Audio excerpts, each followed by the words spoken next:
नमस्कार दोस्तों, स्वागत है आपका हमारे चैनल पर। आज की ये खूबसूरत कहानी है सुनहरे घंटों की मोहब्बत। वाराणसी के पावन गंगा घाटों पर एक ऐसी मोहब्बत की कहानी जो सूरज की सुनहरी रोशनी से शुरू हुई और गंगा की गहराई तक चली गई। अगर आपको इमोशनल लव स्टोरीज, गंगा घाटों की रोमानी कहानियाँ और सच्चे प्यार की मिसालें पसंद है तो ये कहानी आपके दिल को ज़रूर छू जाएगी।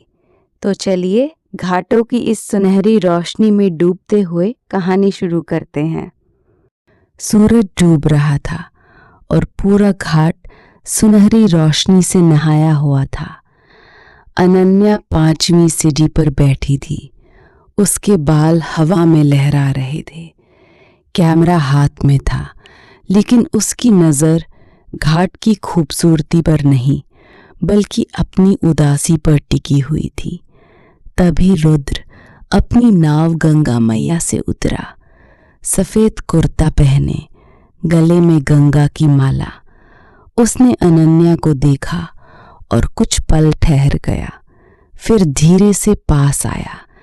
ये सुनहरी रोशनी सिर्फ घाट को नहीं, तुम्हें भी और खूबसूरत बना रही है, उसने मुस्कुराते हुए कहा।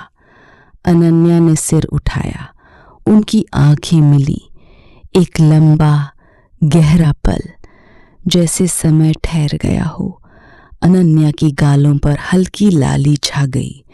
तुम हर लड़की से ऐसा ही कहते हो, उसने शर्माते हुए पूछा। रुद्र ने नजदीक आकर बैठे हुए कहा, नहीं, सिर्फ उनसे जो गंगा की तरह गहरी और शांत नजर आती हों। उस शाम उन्होंने पहली बार साथ घाट पर टहलना शुरू किया। रुद्र ने अनन्या का हाथ थाम लिया। अनन्या ने विरोध नहीं किया। उनकी उंगलियां आपस में गुथ गईं। गंगा की ठंडी हवा उनके बीच से गुजर रही थी, जैसे वो खुद उनके प्यार को महसूस कर रही हो। दूसरे दिन रुद्र ने उसे अपनी नाव पर बिठाया। शाम ढल चुकी थी। नाव गंगा के बीच में थी।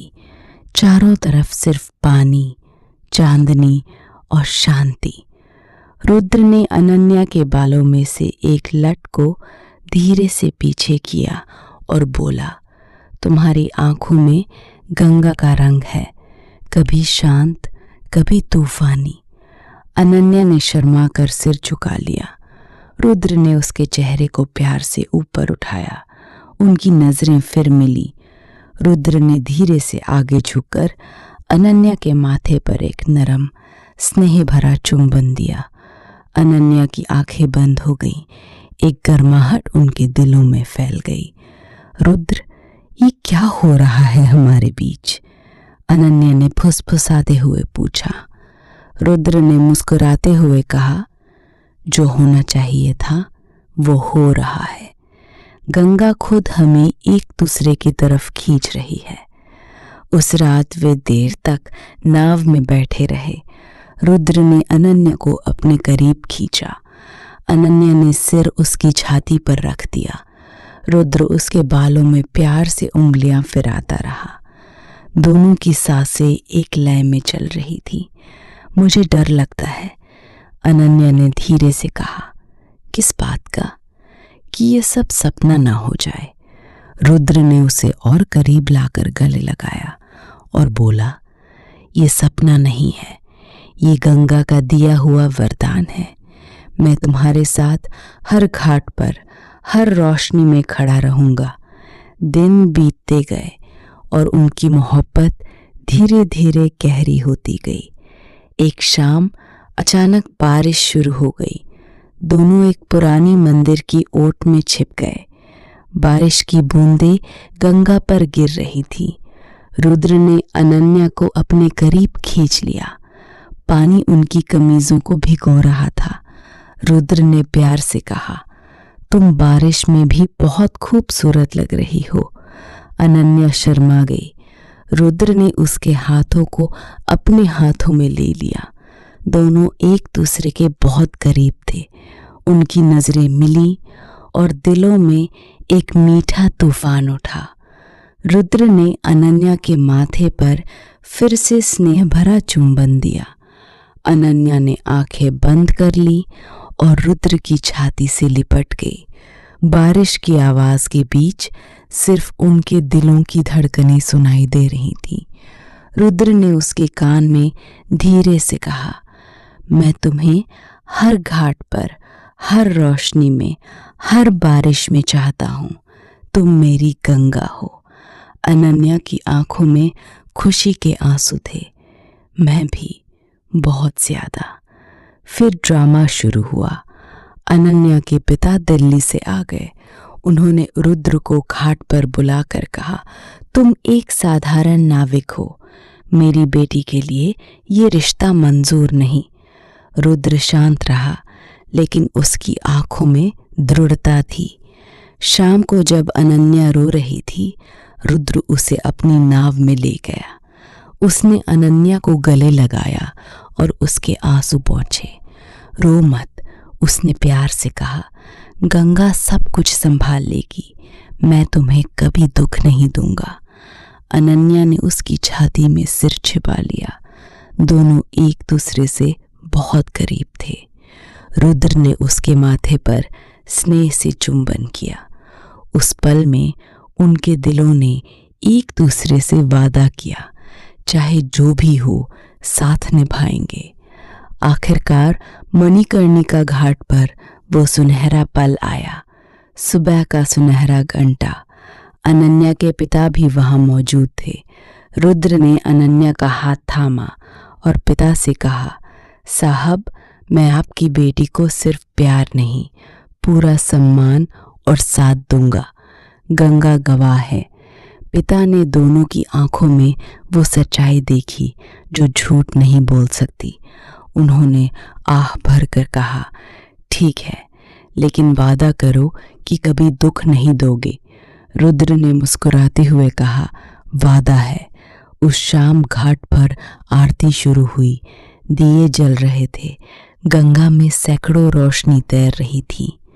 रुद्र और अनन्या साथ खड़े थे। रुद्र ने अनन्या को अपनी तरफ खींचा और उसके माथे पर प्यार भरा चुंबन दिया। अनन्या ने मुस्कुराते हुए उसकी आंखों में देखा। घाट पर भीड़ थी, लेकिन उनके लिए दुनिया में सिर्फ एक दूसरा ही था। अनन्या ने फुसफुसाया, ये सुनहरे घंटे अब सिर्फ हमारे हैं। रुद्र ने प्यार से कहा, और हर सुबह, हर शाम, हर बारिश में हम साथ रहेंगे। गंगा बहती रही, घाट चमकते रहे और उनका प्यार हर दिन नया रूप लेता रहा, शांत, गहरा। कुछ महीने बाद अनन्या और रुद्र की शादी वाराणसी के ही एक छोटे से मंदिर में हुई। दशाश्वमेध घाट पर सूरज डूबते वक्त दोनों ने 7 फेरे लिए। गंगा आरती की रोशनी में उनका मंगलसूत्र और सिंदूर चमक रहा था। अनन्या के पिता भी वहां थे। उनकी आंखों में अब गर्व था। उन्होंने रुद्र को गले लगाते हुए कहा, बेटा, गंगा ने तुम दोनों को चुना है, अब इसे संभालना। शादी के बाद दोनों घाट के पास ही एक पुरानी हवेली में रहने लगे। रुद्र दिन में नाव चलाता और शाम को अनन्या के साथ घाट पर घूमने निकलता। अनन्या अब वाराणसी की घाटों और गंगा की कहानियों पर एक फोटो बुक बना रही थी। उसकी तस्वीरों में अब सिर्फ घाट नहीं, बल्कि उनके साथ बिताए पल भी कैद हो रहे थे। हर शाम सुनहरा घंटा आता। रुद्र अनन्या का हाथ थामकर कहता, देखो, आज की रोशनी कल से ज्यादा खूबसूरत है। अनन्या मुस्कुराती और उसके कंधे पर सिर रख देती। दोनों घाट की सीढ़ियों पर बैठकर गंगा को देखते। कभी कभी रुद्र अनन्या के माथे पर प्यार से हाथ फेरता और कहता, तुम मेरी सबसे प्यारी कहानी हो, एक बार मानसून की भारी बारिश में घाट डूबने लगा। रुद्र अपनी नाव लेकर लोगों को सुरक्षित जगह पहुंचाने लगा। अनन्या भी उसके साथ थी। दोनों भीग कर भी हंस रहे थे। बारिश रुकने के बाद जब वे एक सूखी जगह पर पहुंचे, रुद्र ने अनन्या को अपने करीब खींचा और बोला, चाहे कितनी भी बारिश हो, मैं तुम्हें कभी अकेला नहीं छोड़ूंगा। अनन्या ने उसकी आंखों में देखा और धीरे से कहा, मैं जानती हूँ तुम मेरी गंगा हो, हमेशा बहते रहने वाले। समय बीतता गया। 2 साल बाद एक छोटी सी परी उनके घर आई। उनका बेटा, नाम रखा आरव। आरव जब थोड़ा बड़ा हुआ तो रुद्र उसे गोद में लेकर घाट पर ले जाता। अनन्या पीछे पीछे चलती। रुद्र आरव को दिखाता, बेटा देखो, ये गंगा है, इसी ने तुम्हारी माँ और मुझे मिलाया था। आरव छोटे हाथों से गंगा में पानी छपछपाता और हंसता। अनन्या और रुद्र एक दूसरे को देखकर मुस्कुराते। रुद्र अनन्या का हाथ चुपके से थाम लेता। अनन्या शर्माकर उसकी उंगलियों को हल्के से दबा देती। उनके बीच वो पुराना प्यार अब भी जिंदा था, बस अब वो और नरम और गहरा हो गया था। हर साल दशाश्वमेध घाट पर सुनहरा घंटा आता। रुद्र और अनन्या अब भी उसी 5वीं सीढ़ी पर बैठते जहां उनकी मुलाकात हुई थी। रुद्र अनन्या के बालों में से सफेद बाल चुनता और कहता, समय कितना तेज भागता है, लेकिन तुम्हारे साथ हर पल अभी भी नया लगता है।